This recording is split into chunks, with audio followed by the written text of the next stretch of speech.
Well, I think Phil was the right chair at this time for the chamber, because if you know Phil, you know what kind of leader he is. Highly intelligent, very wise, very caring. He's a great planner.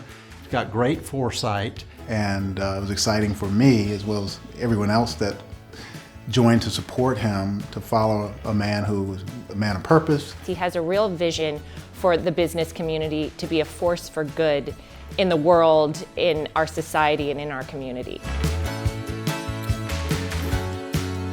Phil has immense experience heading up Frost Bank.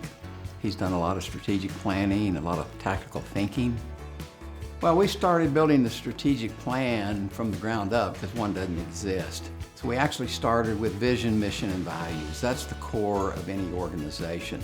We would meet with the staff every 2 weeks, and then the staff would actually take a piece of what we were doing and they would go off and do research around it, whether it was market segmentation, services offered.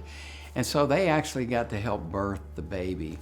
And then we were able to include stakeholder groups and get their feedback of how the plan was going. I knew that the Chamber was an amazing organization that had been a fundamental part of how San Antonio has grown over the years, and there was a huge opportunity to look beyond the successes yesterday and to chart a path for tomorrow that would help San Antonio continue to be one of the most competitive cities in the nation, a place of opportunity, a place for businesses to thrive and grow and attract the greatest talent around the world.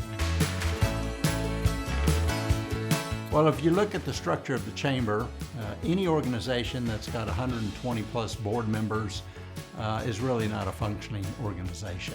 And so it had to come back to a smaller organization where decisions could be made.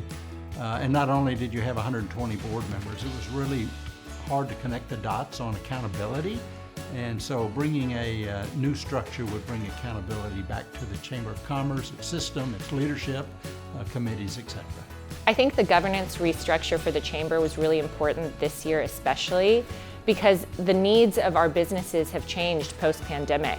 We are all kind of evolving together, and to be able to do that within a governance model and have the processes and communication and structure to support that is really important. Thank you from all of us for doing this great, heavy lift.